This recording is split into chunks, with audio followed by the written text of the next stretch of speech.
Pardon? Une longue partie du match a dû te plaire, à part le résultat à la fin. Ah oui, non, mais, le contenu du match, il est bon. Il est bon. Il est bon dans les sorties du ballon, dans le jeu entre les lignes, dans les combinaisons qu'on a pu fournir. Malheureusement, je pense que dans les 10 premières minutes, on doit tuer le match.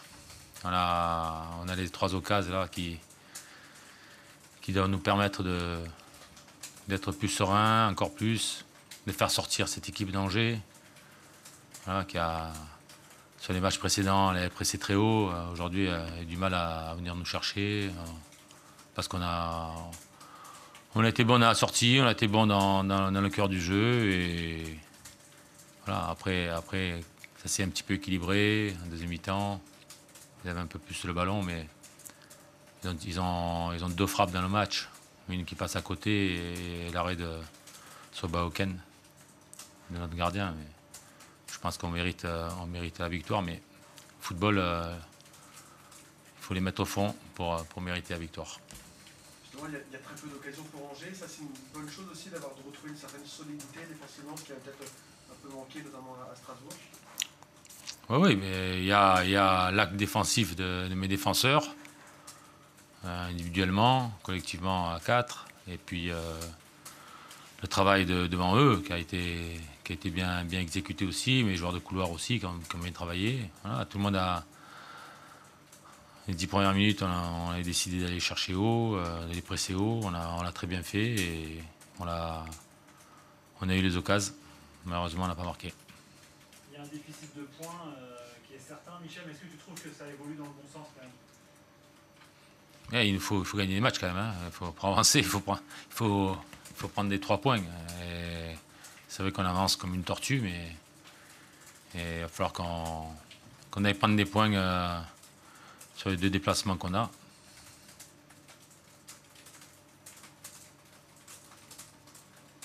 Vous aviez parlé avant le match de l'ATEP Angevin qui était très vif, qui serait certaines occasions sur les matchs précédents. Il y avait des choses à faire contre eux que vous avez bien faites manifestement, parce qu'effectivement ils ont très peu tiré. Est-ce que c'était une équipe aussi particulière pour Mais alors, triangle offensif, elle a posé beaucoup de problèmes aux équipes qu'ils ont rencontrées avant nous. Sur les matchs que j'ai vus, ils avaient été percutants, ils avaient eu beaucoup de situations pour marquer des buts. Voilà, on a bien travaillé, et collectivement, l'équipe a bien travaillé, et derrière, dans l'ensemble, on a très bien défendu, les 4 ont bien défendu. On scrutait particulièrement Romain Fèvre, Michel. Son match a répondu à. Tout est fini, tout est derrière lui maintenant. Son match a répondu à ça. J'attends de lui tout le temps, même je pense qu'il peut être encore meilleur. Il peut être meilleur s'il garde un peu plus de jus, moins porter le ballon dans le cœur du jeu, faire courir le ballon. Et je pense qu'après, dans les 30 derniers mètres, il doit être en capacité d'éliminer mieux encore, et de donner des bons ballons, de marquer des buts. Parce qu'il a cette attitude-là. Quand tu dribbles trop bas, tu portes trop le ballon trop bas, il faut le faire vivre au milieu. Pas besoin de courir, de dribbler au milieu de terrain. Après, quand tu arrives dans les 30 derniers mètres, là-bas, tu as la langue qui pend. C'est là-bas qu'il faut qu'il soit plus dangereux. Et dans l'attitude, il était là, en tout cas. Ben, vous l'avez vu, il a travaillé avec l'équipe, il a bien travaillé avec l'équipe. Tout le monde a bien travaillé avec l'équipe. C'est ce que j'attends de mes joueurs tout le temps. Si on veut gagner des matchs, il faut qu'on répète des matchs comme on a fait aujourd'hui. Il n'aurait pas dû laisser quelques corners, quelques francs à Franck et à Romain Del Castillo. Pardon? Est-ce qu'il n'aurait pas dû laisser quelques corners et quelques coups francs à Franck et à Romain? Mais les 3 sont désignés pour pouvoir tirer. Après, c'est celui qui sent. Hein. Ce soir, ça va pas. Jusqu'au pénalty, ça n'a pas marché. Bah, qu'est-ce que je te dise? C'est comme ça. Il y a des fois, tu tires des corners, tu tires 10 corners, tu tires mal. Hein. Ça arrive. Il avait à cœur vraiment de se faire. Moi, j'ai l'impression peut-être qu'il en faisait un peu trop. Qu'il voulait vraiment se faire pardonner et marquer ce but. Est-ce que c'est ton impression? Il a marqué. Ouais. Non, il a travaillé pour l'équipe aujourd'hui.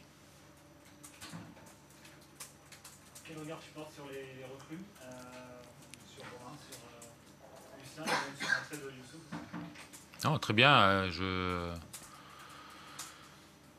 C'est des garçons qui n'ont pas beaucoup joué, qui manquent de temps de jeu. C'est pour ça qu'ils ont fléchi en deuxième mi-temps. Mais c'est normal. C'est normal quand il n'y a pas le rythme des matchs. En plus, il a fait chaud aujourd'hui. C'est normal qu'il y avait de l'intensité dans notre jeu, il y avait de la vitesse et au bout d'un moment, il y a de la fatigue. Mais c'est des bons joueurs. Ouais, techniquement, Lucien nous amène un peu plus de justesse au milieu, dans la sortie du ballon. Et les deux Romains, ils ont la faculté de bien combiner ensemble. Voilà, avec Franck Honora, qui a de la vitesse, qui est capable d'être très percutant, mettre des bons centres. Voilà. À nous de continuer à travailler, de récupérer les blessés pour être encore plus performants. Ouais. Parlant des blessés, justement, Duverne a remplacé Ronen à gauche. Il n'avait pas beaucoup joué ces derniers temps, encore moins à ce poste-là depuis assez longtemps. Duverne, comment tu as trouvé sa prestation, son adaptation à ce poste-là? Ouais, il a fait un bon match. Il a été sérieux, il a bien défendu, il a bien relancé. Ouais, c'est bien. C'est un joueur qui pourrait trouver peut-être davantage aussi de place dans cette défense, une place qu'il avait à un moment donné, mais qu'il a perdu l'année dernière. À lui de continuer à être performant. C'est tous les joueurs, hein. On a un effectif, la saison, on n'est qu'à la 5e journée. Et, voilà, il y a toujours des blessés, il y a toujours des suspendus, il y a des méformes. S'il est performant, il sera sur le terrain. Voilà, à eux de me rendre la tâche difficile en faisant mes choix. Par rapport à ce qu'il voulait, Michel, il était blessé, enfin, sa blessure au pied s'est réveillée, est-ce qu'il était en groupe à l'origine ou... Mounier ? Ouais. Ah, il avait mal, ça fait depuis jeudi, il a mal.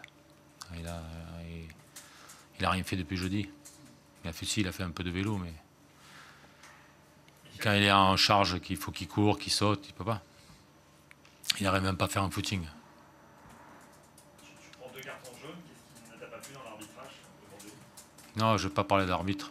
Je pense que le deuxième jaune qu'il me met, il est sévère. Il y a une bouteille devant moi, je tape dessus et elle passe à côté du banc. Ouais, voilà, c'est comme ça, c'est sa décision à lui, c'est la décision du 4e arbitre, parce que c'est le 4e arbitre qui l'appelle. C'est comme ça. Je n'aurais pas dû taper dans la bouteille.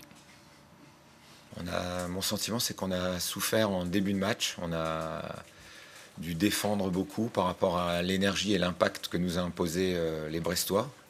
À la mi-temps, on était heureux de rester dans le match à 0-0. Et parce que notre équipe a su être solidaire, a su être solide dans cette mi-temps compliquée et difficile pour nous. Puis en deuxième mi-temps, déjà en fin de première mi-temps, on a commencé à ressortir un petit peu la tête de l'eau, à commencer à poser des problèmes, à tenir plus le ballon et à éloigner les Brestois de nos buts.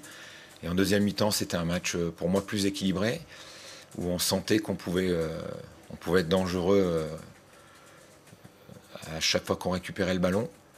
Mais on a pris ce premier penalty, donc la donne tactique avait évolué. Il fallait maintenant être solide pour ne pas prendre ce deuxième, ne pas se déséquilibrer, tout en ayant cette capacité de revenir psychologiquement dans la partie pour ensuite, dans le jeu, poser de nouveaux problèmes pour revenir au score. Et c'est des bons signaux pour moi d'avoir été capable, en première mi-temps, de tenir face à la rage brestoise. Et puis en deuxième mi-temps, d'être capable de revenir au score en restant solide, sans trop se découvrir, en restant équilibré et en produisant du jeu pour aller chercher ce penalty qui nous permet d'égaliser. Tu t'attendais à la possibilité d'un début de match comme ça, avec beaucoup d'intensité, d'impact de leur côté? Oui, complètement. On avait bien observé l'adversaire et on avait vu qu'il y avait un gros potentiel offensif, qu'il y avait cette capacité, surtout à domicile, d'avoir de gros temps forts. Et on s'y était préparé. Après, on espère toujours les réduire. Mais il faut savoir, quand vous êtes dans cette tempête, faire front et tenir. Est-ce que tu as rectifié des choses au bout de 10 minutes, un quart d'heure, ou c'était juste un mauvais moment à passer? Non, on a cherché à rester solide. On a repositionné les joueurs. On a redonné de l'énergie par la voix avec quelques conseils tactiques de replacement pour être plus en bloc. Et puis des encouragements pour donner de la confiance. Et après, quand le stade est bruyant comme aujourd'hui, c'est pas toujours facile de transmettre par la voix. Donc il faut être là par l'énergie, par le langage non verbal. Mais c'est plus à la mi-temps, on a un peu plus de possibilités pour faire évoluer le jeu de l'équipe. Gérard, tu avais parlé d'une série de 4 premiers matchs. Il y avait cette petite pause. Tu repars à Brest avec ce bon point. Tu dis il y a encore des signaux qui s'allument. Vous continuez en fait à progresser. Vous êtes invaincus. Ouais, les signaux, ils sont plutôt verts en ce moment. Bon, je dirais pas vert, mais il y a, en tant qu'ancien Lyonnais, il y a des bons signaux ce soir, je vous l'ai dit, je le répète, c'est cette solidité de la première mi-temps, savoir tenir par rapport à la vigueur de l'adversaire, savoir faire le dos rond. Il y a cette capacité mentale et de jeu, lorsque vous êtes mené à l'extérieur, à ne pas s'affoler, à rester équilibré et aller chercher cette égalisation. Et je vais même vous avouer qu'en fin de match, les 10 dernières minutes, il y avait beaucoup d'espoir sur le banc. J'avais beaucoup d'espoir et je croyais mon équipe capable d'aller chercher un peu plus en fin de match, ce qui n'a pas été fait, mais il a aussi fallu savoir souffrir en début de match. Ça ressemble un peu au match de Bordeaux, dans la réaction en tout cas de ton équipe, dans les vertus qu'elle a. Oui, c'est un peu similaire. Ça ressemble dans le scénario, puisqu'on est mené et on arrive à trouver l'énergie et les solutions pour aller égaliser. Et on a fini pour moi un petit peu plus fort ce soir qu'on avait pu le faire à Bordeaux. C'est aussi des matchs où vous avez eu un peu plus de difficultés qu'à domicile. Là aussi, c'est important de ne pas paniquer quand on n'a pas les meilleures sensations, sans doute. Tout à fait, ça fait partie des bons signaux où vous êtes à l'extérieur, l'équipe adverse, avec le soutien du public, est portée et a beaucoup d'énergie, comme je vous ai dit, surtout en début de match. Et il faut savoir être solide, ne pas paniquer. C'est des bons signaux pour la suite. Et dans cette solidité-là, on rajoute cette capacité à se projeter un petit peu plus que nécessaire vers l'avant pour aller forcer l'égalisation. Ne pas perdre, ça compte ? Bien sûr que ça compte, ça faisait partie des objectifs. Lorsqu'on n'arrive pas à gagner, lorsqu'on ne sait pas gagner, il faut savoir ne pas perdre. Et je l'avais dit à Bordeaux et je le répète aujourd'hui. On a su rester en première mi-temps dans le match. Et puis en deuxième mi-temps, on a su revenir au score et pousser un peu plus fort encore en fin de match. Et on n'est pas parvenu à obtenir le Graal suprême, mais on a fini plus fort qu'on ne l'a commencé. Tu as assez vite sorti Souleymane qui avait pris un jaune, qui était peut-être un petit peu à la limite aussi sur le plan des cartons, qui n'était pas dans un très grand jour sur le plan défensif. Donc voilà, c'est pour ces raisons-là. Oui, c'est des faits de jeu, c'est-à-dire quand vous êtes défenseur, vous avez déjà un carton jaune trop dans le match, c'est beaucoup de concentration pour avoir une gestuelle propre, et c'est prendre un gros risque que de le laisser en place au milieu de l'équipe et à la merci d'un mauvais geste défensif qui vous occasionne un rouge.